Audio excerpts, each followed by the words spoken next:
Hello friends, कैसे हैं सभी लोग। दोस्तों, कैसी चल रही है एग्ज़ाम प्रिपरेशन। दोस्तों जैसे कि हमने एग्ज़ाम प्रिपरेशन में अभी मोस्ट इम्पोर्टेंट क्वेश्चंस पे बात करी थी, जिसमें हमारे एग्ज़ाम पेपर पैटर्न के अकॉर्डिंग मार्क्स 5 के लिए और मार्क्स 10 के लिए जो क्वेश्चन थे, हमने उस पर बात करी थी। जो मोस्ट इम्पोर्टेंट टॉपिक से रिलेटेड जो क्वेश्चंस आते हैं वो बात हो चुकी है। अच्छा, दूसरा पार्ट हमारा प्रिपरेशन का ये था कि हम हर कोर्स के अकॉर्डिंग जो 2 नंबर में प्रश्न पूछे जाते हैं या जो 1 नंबर में प्रश्न आते हैं, वो किस तरीके के प्रश्न आते हैं और कैसे कैसे आते हैं और किस तरीके से पूछे जाते हैं, कैसे उनको करना होता है, आज हम उन पर बात करेंगे। यानी कि प्रिपरेशन का पार्ट 2 हमारा आज स्टार्ट हो जाएगा। तो प्रिपरेशन के पार्ट 2 में आज हम करेंगे most important questions for 2 marks, ठीक है ना, जो हमारे 2 नंबर में या 1 नंबर में पूछे जाने वाले प्रश्न हैं। ठीक है, कैसे कैसे प्रश्न आते हैं, किस तरीके से पूछा जाएगा। ठीक है, चलिए स्टार्ट करते हैं। और आज हम बात करने वाले हैं 1 से लेकर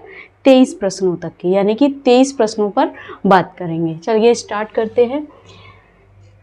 क्वेश्चन नंबर फर्स्ट है, किसी व्यक्ति के मस्तिष्क का अधूरे या अवरुद्ध विकास की दशा जो विशिष्ट रूप से असामान्य बुद्धि लक्षण दिखलाता है, क्या कहलाता है। प्रश्न आपको इस तरीके से आएगा कि बौद्धिक अक्षमता को परिभाषित कीजिए या बौद्धिक विकलांगता को परिभाषित कीजिए। आपको 1 नंबर में बहुत अच्छे से परिभाषा याद हो जाएगी कि किसी व्यक्ति के मस्तिष्क का अधूरे या अवरुद्ध विकास की दशा जो विशिष्ट रूप से असामान्य बुद्धि लक्षण दिखलाता है, उस दशा को क्या कहा जाता है या वह क्या कहलाता है। तो क्या कहलाता है, बौद्धिक अक्षमता। बौद्धिक अक्षमता, ठीक है, बौद्धिक अक्षमता। बौद्धिक अक्षमता, अच्छा ये फिर आती है कि ना कि कोई एक, जब हम परिभाषा देते हैं किसी के अकॉर्डिंग देते हैं, ठीक है, किसी के आधार पर देते हैं, तो ये है हमारी 1995 के अकॉर्डिंग, 1995 के PWD के अकॉर्डिंग ये परिभाषा है। किसी व्यक्ति के मस्तिष्क का अधूरे या अवरुद्ध विकास की दशा जो विशिष्ट लक्षण दिखलाता है, विशिष्ट असामान्य बुद्धि लक्षण दिखलाता है, या विशिष्ट असामान्य बुद्धि लक्षण की जगह वो अवांछनीय व्यवहार भी कह सकते हैं, तो वह क्या कहलाता है, बौद्धिक अक्षमता। ठीक है, दूसरा प्रश्न है आपका, बौद्धिक रूप से प्रतिभाशाली बच्चे जिनके पास डिसलेक्सिया, ADHD, ASD या एक से अधिक सीखने की अक्षमता होती है, वे बच्चे क्या कहलाते हैं। प्रश्न फिर से रिपीट करेंगे। वे बच्चे बौद्धिक रूप से क्या है, प्रतिभाशाली हैं, इंटेलिजेंट हैं, उनके पास IQ लेवल बहुत अच्छा है, लेकिन उसके साथ क्या है, डिसलेक्सिया यानी कि LD, लर्निंग डिसेबिलिटी, ये है, और ADHD, attention deficit hyper active disorder, यानी कि ऑटिज्म भी है, ऑटिज्म स्पेक्ट्रम डिसऑर्डर। ठीक है, तो ये ऐसी समस्याएं है या हम स्थितियां कह सकते हैं, जैसे एक या एक से अधिक सीखने की अक्षमताएं होती हैं, उन बच्चों को क्या कहा जाता है, क्या कहा जाता है बच्चों, उन बच्चों को, ऐसे बच्चों को हम ट्विस्ट एक्सेप्शनल चिल्ड्रंस बोलते हैं, जिसे हिंदी में कहते हैं 2 बार असाधारण बच्चे। 2 बार असाधारण बच्चे, ठीक है, ट्विस्ट एक्सेप्शनल चिल्ड्रंस। ठीक, क्वेश्चन नंबर 3 देखिए, क्रॉस विकलांगता में शीघ्र हस्तक्षेप की सेवाएं कौन कौन सी हैं। तो क्रॉस डिसेबिलिटी में अर्ली इंटरवेंशन की जो सर्विसेज हैं कौन कौन सी हैं। एक तो आ गया आपका स्क्रीनिंग और पहचान, यानी कि स्क्रीनिंग और आइडेंटिफिकेशन, आवरण पहचान, ठीक है, यानी कि स्क्रीनिंग और आइडेंटिफिकेशन, और मेडिकल सर्विसेज, चिकित्सीय सेवाएं, ठीक, परामर्श, स्कूल की तैयारी और परागमन, परामर्श, स्कूल की तैयारी, और इसके बाद आ जाएगा परागमन, यानी कि आपका screening, identification, medical services, counselling, school readiness और ट्रांजैक्शन, ये सभी हमारी क्या है, क्रॉस डिसेबिलिटी अर्ली इंटरवेंशन की सर्विसेज है। ठीक, नेक्स्ट है आपका क्वेश्चन नंबर 4 है, प्रारंभिक हस्तक्षेप के मॉडल कौन कौन से हैं। Centre based, home based, hospitals और ये कॉम्बिनेशन यानी कि हमारा संयुक्त हम बोल सकते हैं, कॉम्बिनेशन ये आ गया। ग्रह आधारित, केंद्र आधारित,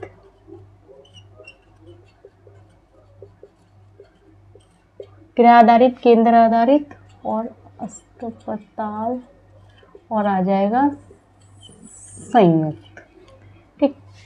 क्वेश्चन नंबर 5 है, 2 या 2 से अधिक प्रमाणित विकलांगताएं क्या कही जाती है? जब किसी व्यक्ति में हमें 2 या 2 से अधिक प्रमाणित विकलांगताएं देखने को मिलती हैं, उन विकलांगताओं को क्या कहा जाता है? बहुविकलांगताएं।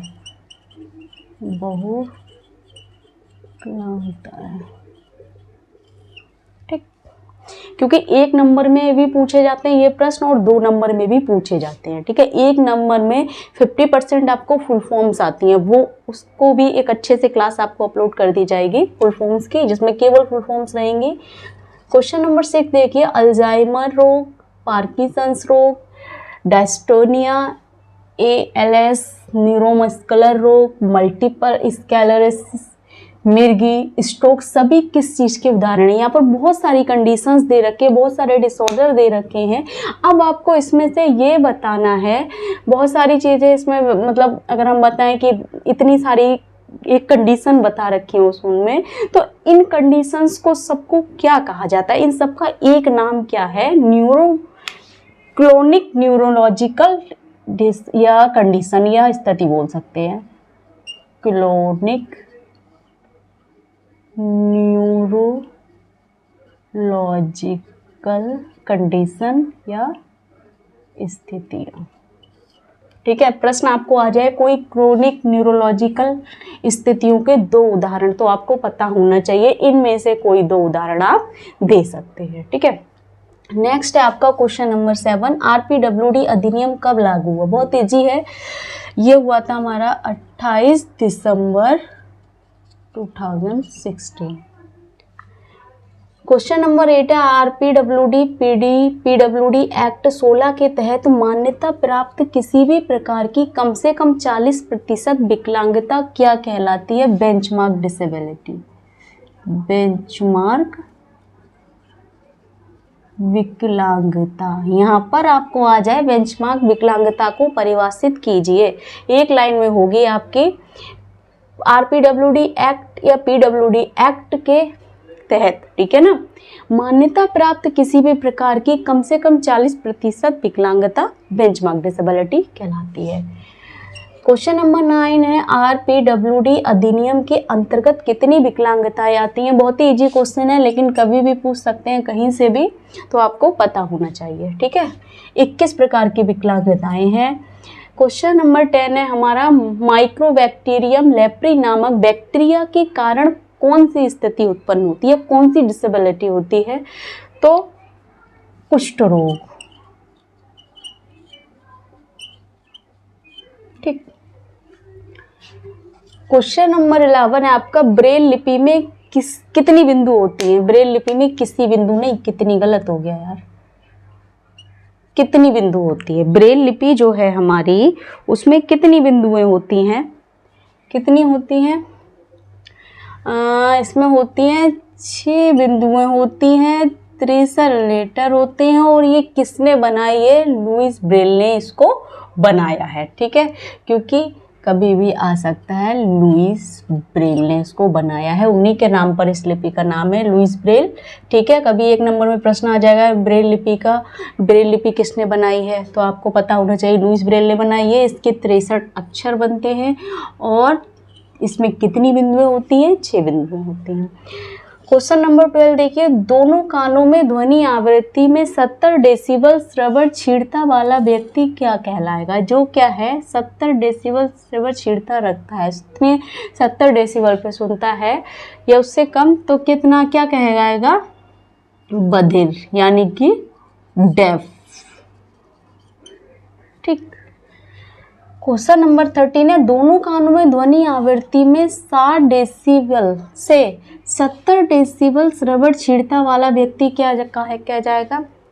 मतलब जो व्यक्ति 60 डेसिबल से 70 डेसिबल श्रवण क्षीणता वाला व्यक्ति है, ठीक है ना, यानी कि 60 से 70 तक कर सकता है या उसकी ये कंडीशन है, तो उस व्यक्ति को हम क्या कहेंगे? श्रवण निशक्तता, श्रवण निशक्तता।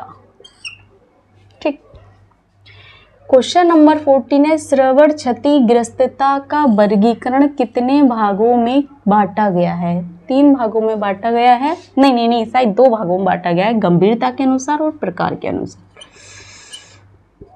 गंभीरता के अनुसार और प्रकार के अनुसार। ठीक। 15 है आपका, बौद्धिक अक्षमता का वर्गीकरण कितने भागों में बांटा गया है? बौद्धिक अक्षमता का वर्गीकरण 3 भागों में बांटा गया है। मनोवैज्ञानिक वर्गीकरण, शैक्षणिक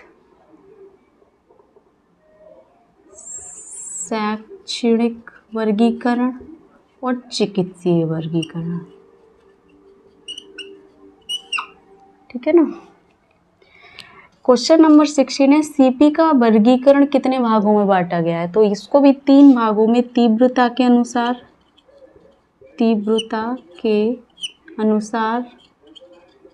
प्रभावित अंगों के अनुसार, तीसरा है चिकित्सीय लक्षणों के अनुसार, चिकित्सीय लक्षणों के अनुसार। ठीक है।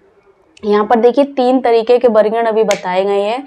श्रवण क्षतिग्रस्तता का वर्गीकरण कितने भागों में है? 2 भागों में, गंभीरता के अनुसार और प्रकार के अनुसार। फिर आया बौद्धिक अक्षमता का वर्गीकरण कितने भागों में बांटा गया है? 3 भागों में, मनोवैज्ञानिक, शैक्षणिक और चिकित्सीय। ठीक है। सीपी का वर्गीकरण कितने भागों में बांटा गया है? 3 भागों में, तीव्रता के अनुसार, प्रभावित अंगों के अनुसार और चिकित्सीय लक्षणों के अनुसार। सबके अलग अलग हैं। ठीक है। क्वेश्चन नंबर 70 देखिए, पोलियो के मुख्य 3 वायरस के नाम। एक तो है आपका लियोन, दूसरा है लैंसिंग, तीसरा है ब्रोंस हाइड। क्वेश्चन नंबर 18 है आपका, विकलांगता के मॉडल। ये बहुत बड़ा है, मतलब कि इसके मॉडल बहुत सारे हैं, जितने बताएं उतने कम हैं, और भी ज़्यादा हो गए होंगे। जैसे विकलांगता के कभी 5 मॉडल पूछ लेगा, 2 नंबर में 2 मॉडल पूछ लेगा। ठीक है ना। कौन कौन से हैं देखिए, स्वास्थ्य का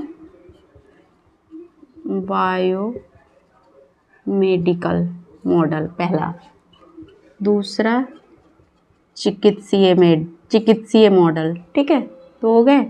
फिर आ जाएगा आपका पहचान मॉडल। ठीक है, सामाजिक मॉडल। ठीक, सामाजिक मॉडल, सभी मॉडल हैं। अल्पसंख्यक मॉडल। ठीक है, विशेषज्ञ पेशेवर मॉडल। ठीक, उसके बाद आपका आएगा चैरिटी मॉडल,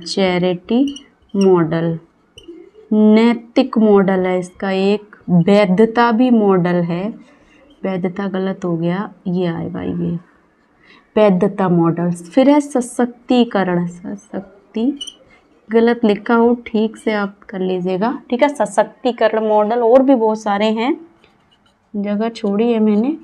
अनुकूलित मॉडल। ठीक है, फिर आपका यहाँ पर आर्थिक मॉडल भी आएगा। ठीक है, उसके बाद है नया विविधता मॉडल। ठीक है, धार्मिक मॉडल, मानवाधिकार आधारित मॉडल। ठीक है, उसके बाद आधारित मॉडल संबंध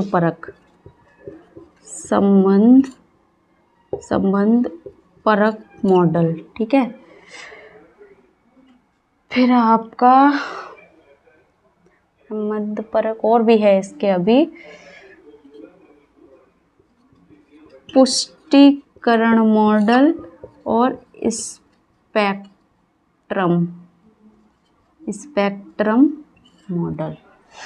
इतने सारे मॉडल हैं। देखिए दोबारा से, विकलांगता के मॉडल, स्वास्थ्य का बायो मेडिकल मॉडल, ठीक है, चिकित्सीय मॉडल, पहचान मॉडल, सामाजिक मॉडल, अल्पसंख्यक मॉडल, विशेषज्ञ मॉडल, विशेषज्ञ पेशेवर मॉडल एक ही है, ठीक है, चैरिटी मॉडल, नैतिक मॉडल, वैधता मॉडल, सशक्तिकरण मॉडल, अनुकूलित मॉडल, आर्थिक मॉडल, विविधता मॉडल, धार्मिक मॉडल, मानवाधिकार मॉडल, पुष्टि संबंध परक मॉडल, पुष्टिकरण मॉडल और स्पेक्ट्रम मॉडल। ठीक है, कोई 5 पूछ लेता है, कभी 2 पूछ लेता है, 2 नंबर में पता होना चाहिए। क्वेश्चन नंबर 19 देखिए, बौद्धिक अक्षमता वाले लोगों के लिए प्रथम संस्थान कब स्थापित किया गया? ये किया गया था 1984 में। ठीक, तो क्वेश्चन नंबर 20, अंतर्राष्ट्रीय वर्ष विकलांग लोगों के लिए कब घोषित किया गया? 1981 में।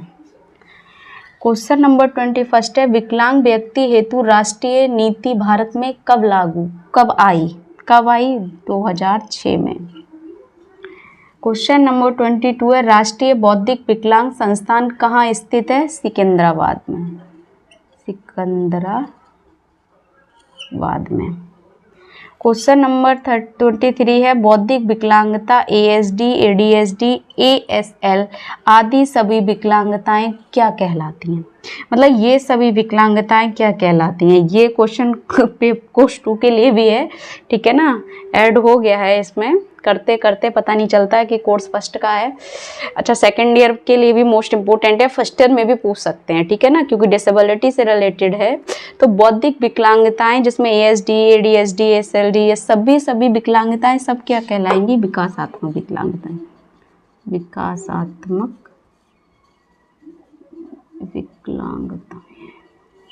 ठीक, तो आज हमारे 23 क्वेश्चंस आपको करा दिए जो 1 नंबर में पूछे जाते हैं। आपको स्क्रीनशॉट लेना है, स्क्रीनशॉट ले लीजिए।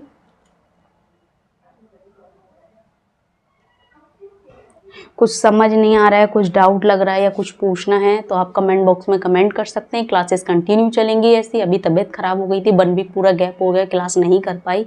शायद से 2 वीक अगर मैं बात करूं, क्योंकि बहुत ज़्यादा सीरियस हो गई थी कंडीशन मेरी, तो अब थोड़ा रिकवर हुआ है तो फिर से क्लास कंटिन्यू करेंगे, ठीक है ना। तो क्लासेस हमारी कंटिन्यू रहेंगी, यानी कि प्रिपरेशन कंटिन्यू रहेगी, तो टेंशन लेने की ज़रूरत नहीं है। कुछ पूछना है कमेंट बॉक्स में कमेंट करें, ज़्यादा से ज़्यादा वीडियो शेयर करें, लाइक करें, चैनल को सब्सक्राइब करें, बेल आइकन को प्रेस करें ताकि नेक्स्ट आने वाली क्लास आप तक पहुँचती रहे दोस्तों। Thank you so much.